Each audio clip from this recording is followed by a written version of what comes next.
100 இளைஞர்களை தாருங்கள், இந்த தேசத்தை மாற்றி காட்டுகிறேன் என்றார் விவேகானந்தர்.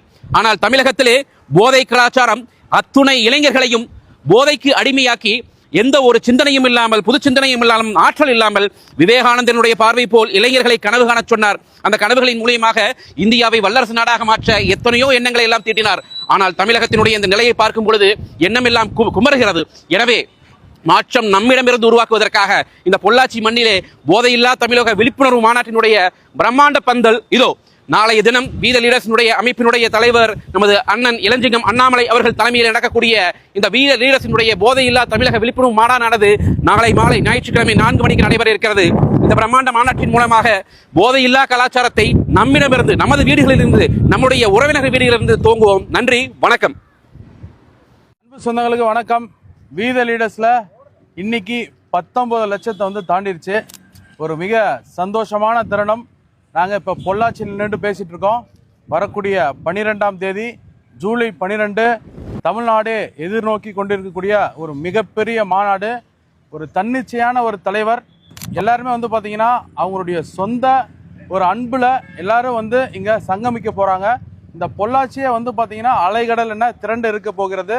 ஜூலை 12ஆம் தேதி நம்ம தலைவர் முன்னாள் IPS அதிகாரி இந்த மாநாடு முடிகிறப்ப கண்டிப்பாக 20 லட்சத்தை தாண்டும். நமது தலைவர் சொன்ன மாதிரி மிக விரைவில் 50 லட்சத்தை தொட்டு மிக விரைவில் நமது தலைவர் அவர்கள் கட்சியை அறிவிப்பார். 2031 அவர் தான் முதலமைச்சர் அப்படின்றதுல எந்தவித மாற்று கருத்தும் இல்லை. மாறுவோம், மாற்றுவோம். பொள்ளாச்சி மாநாட்டில் நுழைவாயில பார்த்தீங்கன்னா ஒரு ஆழியார் டேமை கண்ணுக்கு முன்னாடி கொண்டு வந்து பொள்ளாச்சியில் ஒரு வாழ்வாதாரம், விவசாயிகளுடைய வாழ்வாதாரம் தென்னை தான். அந்த தென்னை மரங்களோட தென்னை தோப்போட அருமையாக காட்சியளிக்கும் நம்ம மாநாட்டு திடல். அந்த நுழைவாயில பார்த்தீங்கன்னா ஆழியார் டேம்லேருந்து நீர் வர்றதையும் அந்த சுற்றி இருக்கிற தென்னந்தோப்பையும் பார்க்கும்போது ஐயோ பொள்ளாச்சியை கண்ணு குளிர பார்க்குற மாதிரி இருக்குங்க.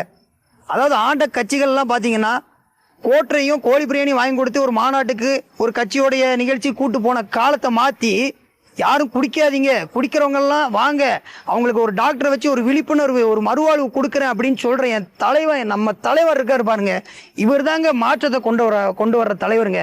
மாறுவோம், மாற்றுவோம். வாருங்கள் எல்லாரும் மாநாட்டுக்கு. போதைப் பொருள் பழக்கம் தனி மனிதனின் உடல் நலத்தையும் மனநலத்தையும் மட்டுமல்ல, குடும்பத்தின் நிம்மதியையும் சமூகத்தின் முன்னேற்றத்தையும் பாதிக்கிறது. எனவே இளைஞர்கள் விழிப்புணர்வுடன் விளையாட்டு, கல்வி போன்ற விஷயங்களில் இவர்களை ஈடுபடுத்த வேண்டும். பெற்றோர்கள், ஆசிரியர்கள் மற்றும் வீதி லீடர்ஸ் ஆகிய நாம் அனைவரும் இவர்களை போதை பழக்கத்திலிருந்து நாம் விடுவிக்க வேண்டும்.